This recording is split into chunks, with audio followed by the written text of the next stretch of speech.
il sera resté 18 mois garde des Sceaux au Mali, un mandat qu'il n'imaginait pas si court. Mamadou Konaté, ancien ministre de la Justice, revient sur son passage au gouvernement. Ses mots sont durs: justice à la dérive, gangrénée par la corruption, passivité du pouvoir, impunité. Il nous dit tout presque dans son livre Justice en Afrique, ce grand corps malade, le cas du Mali. Bonsoir monsieur Konaté. Bonsoir.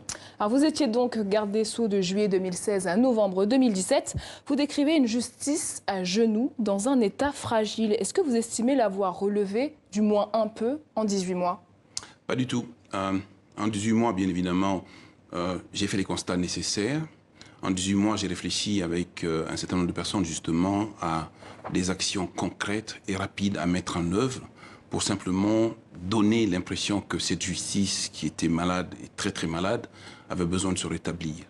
Bien évidemment, sur ces 18 mois, il a fallu donc des prescriptions assez nettes, assez fortes, pour donner un coup de fouet à cette justice.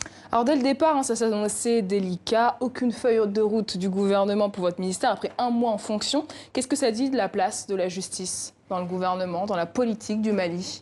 Parce que la justice, dans l'esprit des dirigeants, est un pis-aller. On ne peut pas constituer un gouvernement sans un ministre de la Justice. En mettant un ministre de la Justice, c'est un ministre comme n'importe quel autre ministre. Or, la justice occupe une place assez importante dans un état de droit. Et en Afrique, depuis les années 1990, nous avons opté justement pour bâtir des états de droit. Et aucun état de droit ne peut aller sans justice. La justice est ce rempart, cette structure qui régule justement les déviances, les violations. Et cette justice est nécessaire. Encore faut-il le rappeler assez fortement dans l'esprit, dans la tête et dans les oreilles des dirigeants politiques pour qu'ils prennent suffisamment conscience qu'on ne peut pas rigoler pendant très longtemps. Pour vous, la justice n'est pas considérée au Mali? Elle n'est pas considérée quand vous voyez déjà le budget infiniment petit qui est affecté à la justice au Mali, mais en dehors du Mali. Il y a un peu plus d'1 € par population pour la justice en République du Mali. Quand vous le comparez à d'autres pays, ça veut dire aujourd'hui que la justice n'est pas une option fondamentale. Comment peut-on être dans un état de droit et affecter un budget aussi faible à la justice et penser qu'on est véritablement dans un état de droit? Et vous qui découvriez la politique à ce moment-là, c'est un événement qui vous a choqué? Ces chiffres vous ont choqué? Ces chiffres m'ont choqué, m'ont totalement choqué, mais ce n'était pas ça le but. Je voulais aller au-delà du choc, justement, pour faire prendre conscience aux gens, ceux qui étaient décideurs, qu'on avait besoin d'avancer dans le cadre de la justice. Bien évidemment, je n'ai pas arrêté de revendiquer, ne serait-ce que pour le budget.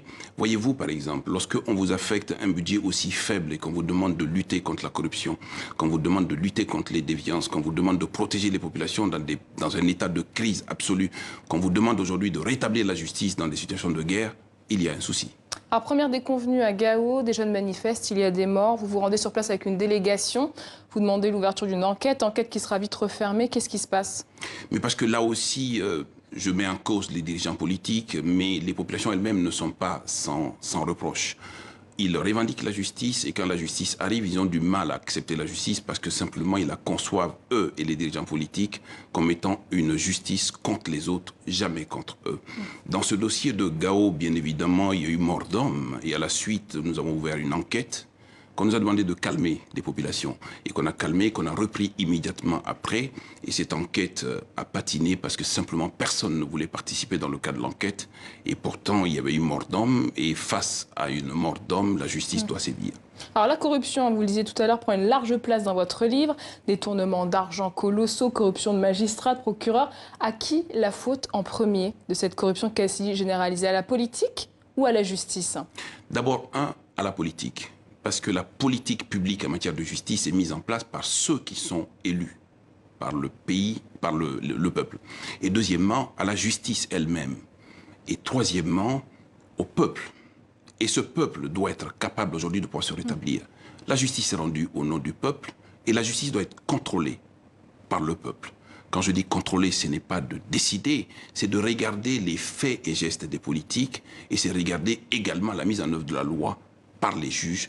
Personne ne doit aller au-delà du peuple en matière de mise en œuvre de la justice. Alors vous avez tenté de mettre en place un office de lutte contre l'enrichissement illicite en vain. Quelle est la part de responsabilité du président Ibrahim Boubacar Keïta dans cet échec? L'échec lui incombe totalement et exclusivement. l'Office central de lutte contre l'enrichissement illicite était le dernier maillon qu'on devait mettre en place dans le cadre de la politique globale de lutte contre la corruption. C'est quoi le principe rapidement? Le principe assez rapidement, c'est que cet office est chargé donc de recevoir l'ensemble des déclarations de biens des personnes qui sont donc des autorités publiques, essentiellement les ministres, les fonctionnaires publics d'un certain niveau. Et cet office a été mis en place dans des conditions assez difficiles à la demande du président de la République lui-même. Et quand il a été mis en place, très vite, nous avons eu donc une réaction assez négative des fonctionnaires publics à ce niveau qui se sont mis en grève pendant une semaine, voire deux.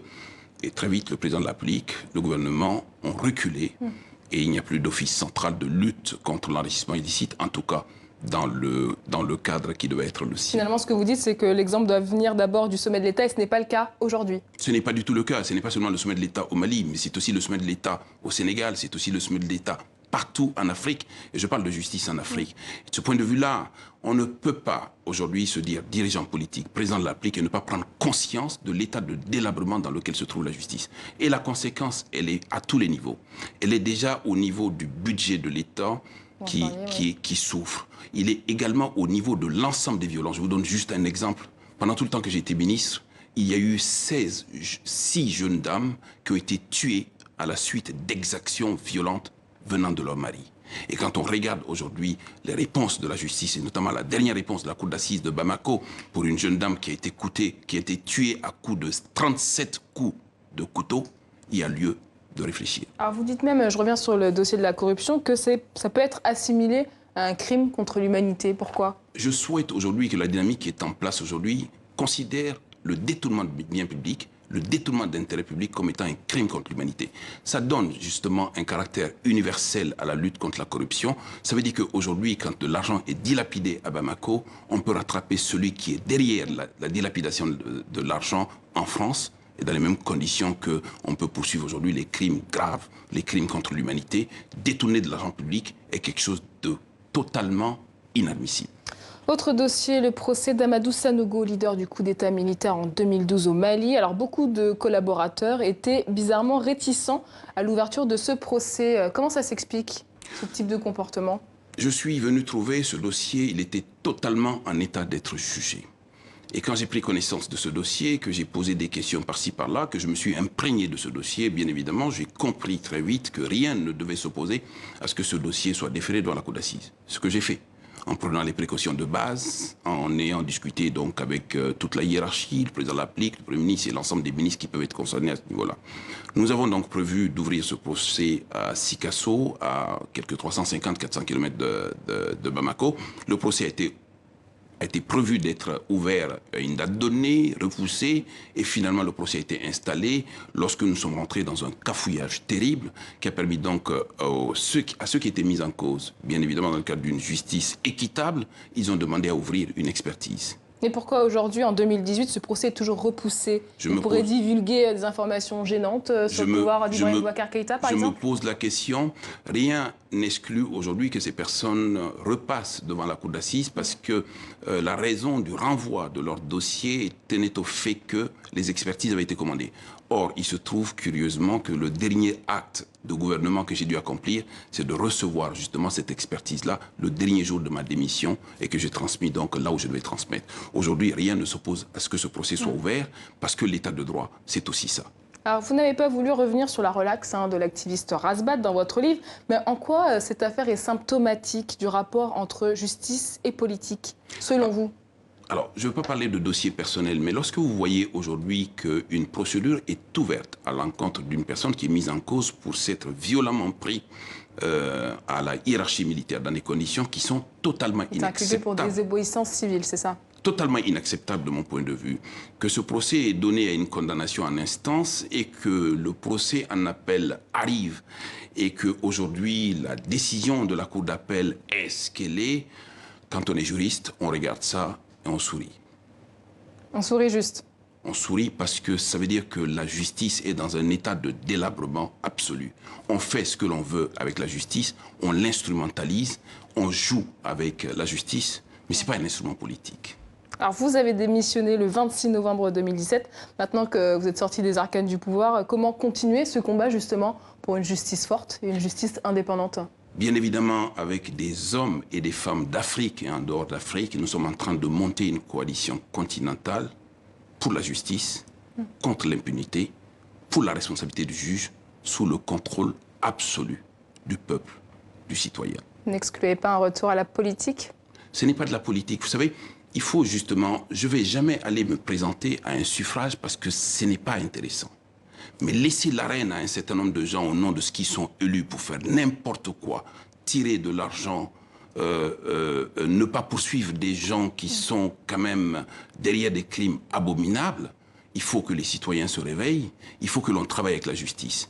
Mettre en œuvre la justice aujourd'hui, c'est exactement lutter contre la faim, lutter contre la soif et lutter contre les maladies.